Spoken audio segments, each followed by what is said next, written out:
کہانی ستارے میں آج پیش خدمت کہانی ہے آصف۔ موسلادھار بارش کے ساتھ ہوا کے تیز جھونکے اور بجلی کی کڑکڑاہٹ نے ماحول کو ہیبت ناک بنا دیا تھا۔ میں کچن کی لائٹ بند کر کے جیسے ہی بیڈ روم کی جانب مڑی تو سامنے کے کمرے میں مجھے کوئی شخص بوری یا ٹاٹ کا لبادہ اوڑھے کھڑا نظر آیا، جس کا منہ بالکونی کی طرف تھا۔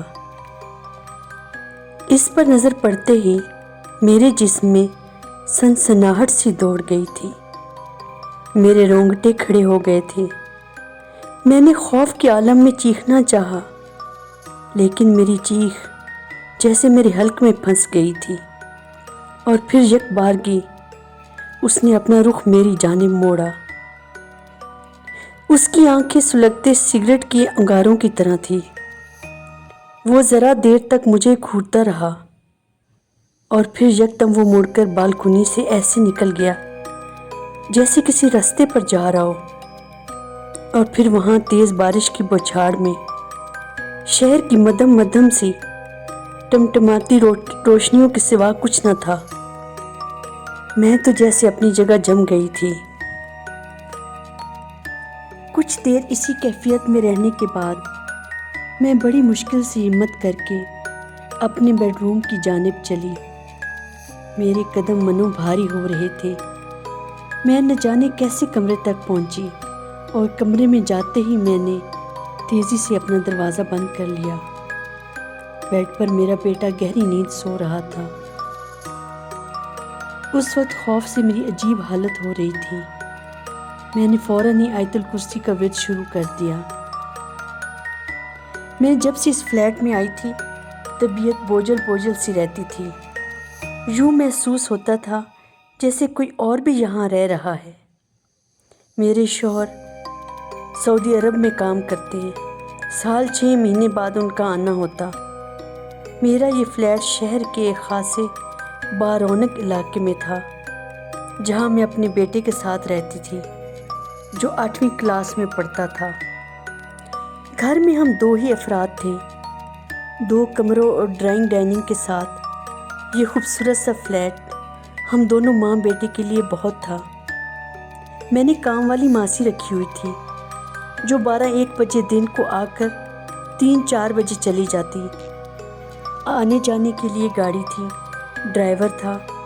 بیٹا صبح اسکول جاتا اور 3 بجے واپس آ کر تھوڑی دیر آرام کرتا اور پھر ٹیوشن پڑھنے چلا جاتا۔ وہاں سے واپس آ کر 1-8 گھنٹہ نیچے بچوں کے ساتھ کھیلنے جاتا، اور پھر واپس گھر آ کر اپنا ہوم ورک کرتا۔ کبھی موڈ ہوا تو ٹی وی دیکھ لیتا، نہیں تو کمپیوٹر پر گیم وغیرہ کھیلتا رہتا۔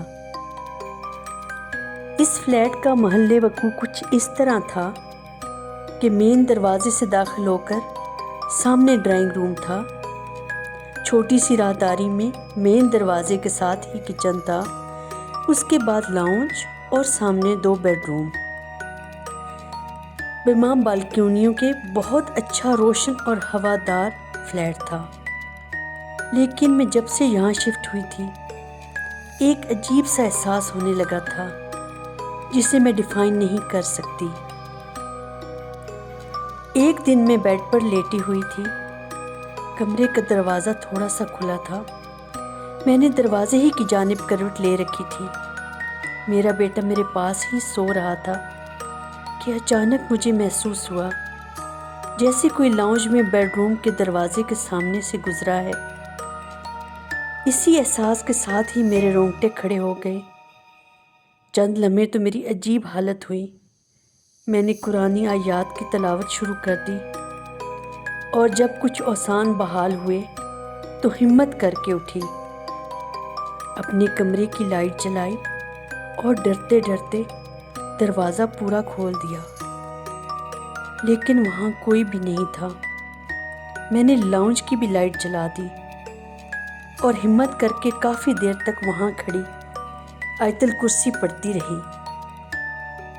پھر بیڈ روم میں جا کر لیٹ گئی، مگر میری نظریں مسلسل دروازے کو ہی دیکھ رہی تھیں۔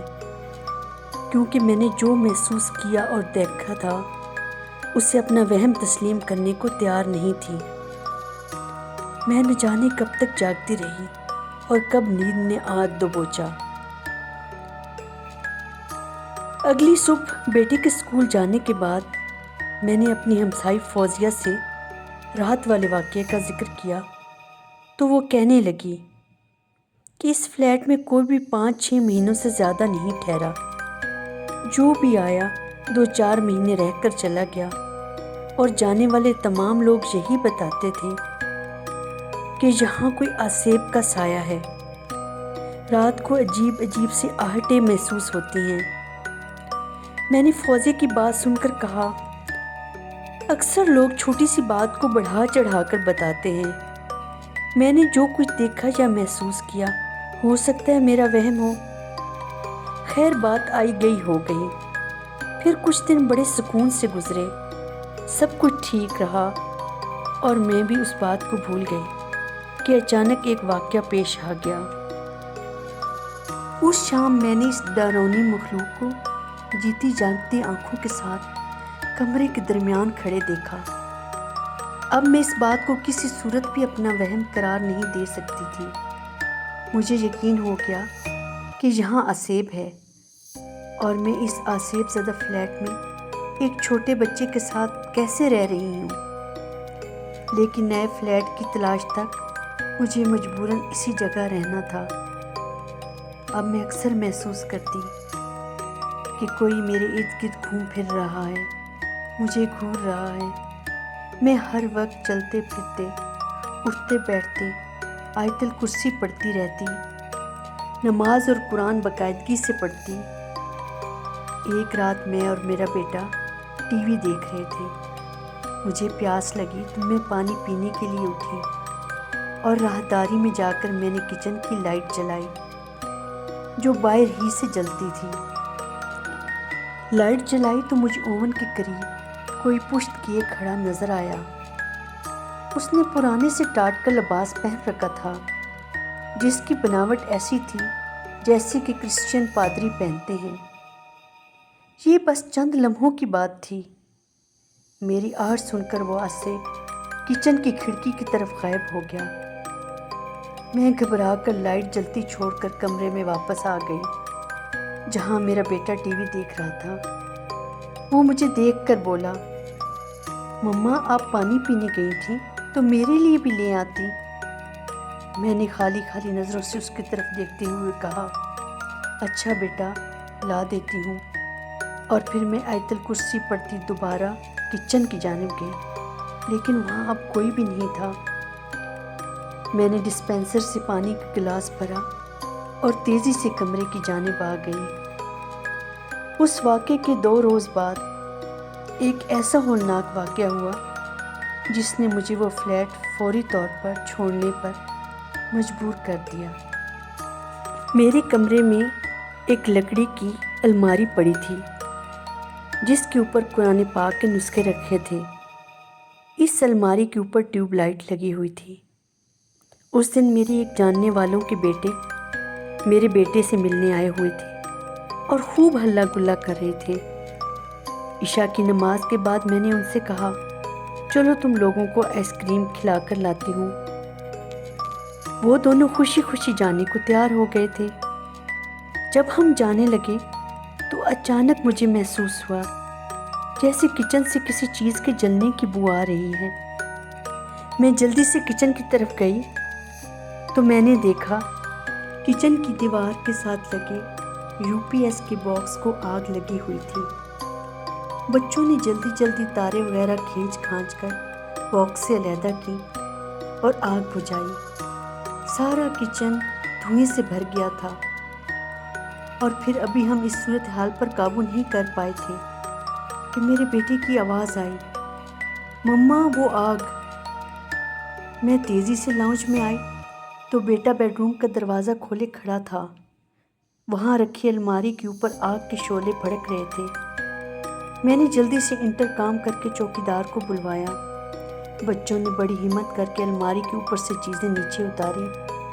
اتنے میں چوکیدار بھی آ گیا۔ اور سب نے مل کر بڑی مشکل سے آگ بجھائی۔ حیرت انگیز طور پر الماری کے اوپر لگی ٹیوب لائٹ کے تاروں وغیرہ کو آگ لگ گئی تھی، لیکن الحمدللہ قرآن پاک کے نسخے بالکل محفوظ رہے۔ یہ سارا واقعہ دیکھ کر میں بہت ڈر گئی اور میں نے فیصلہ کر لیا کہ اب مجھے جلد از جلد یہاں سے چلے جانا ہے۔ میں نے وہ ساری رات بہت پریشانی میں جاگتے ہوئے گزاری۔ چند ہی دنوں میں دوسرے فلیٹ کا بندوبست ہو گیا۔ جس دن ہمارا سامان شفٹ ہو رہا تھا، میں لاؤنج میں بیٹھی تھی اور اپنی نگرانی میں سارا سامان شفٹ کروا رہی تھی، اور پھر سارا سامان شفٹ ہونے کے بعد میں نے خالی کمروں کا جائزہ لیا اور باہر جانے کے لیے دروازے کی طرف بڑھی۔ ابھی میں چند ہی قدم چلی تھی کہ مجھے سامنے کے کمرے میں آہٹ محسوس ہوئی۔ میں نے مڑ کر کمرے کی جانب دیکھا تو مجھے وہاں وہی اسیبی مخلوق کھڑی نظر آئی جو بڑے غور سے مجھے گھور رہی تھی۔ میں اسے دیکھ کر ڈر گئی۔ میں نے فوراً آیت الکرسی پڑھنی شروع کی تو اچانک مجھے یوں لگا جیسے کوئی میرے کان میں بول رہا ہے، اس آیت الکرسی نے تجھے اور تیرے بیٹے کو مجھ سے بچا لیا۔ میں آیت الکرسی پڑھتی بہت تیزی سے فلیٹ کا مرکزی دروازہ کھول کر باہر آ گئی، جہاں میرا بیٹا میرا انتظار کر رہا تھا۔ میرے چہرے پر ہوائیاں اڑتی دیکھ کر اس نے بڑی حیرت اور پریشانی سے پوچھا، مما کیا ہوا؟ میں خاموش رہی، اور پھر جب میں لفٹ سے نکل کر اس آرکڈ سے باہر آئی تو مجھے لگا کہ جیسے کوئی بہت بڑا بوجھ میرے سر سے اتر گیا ہے۔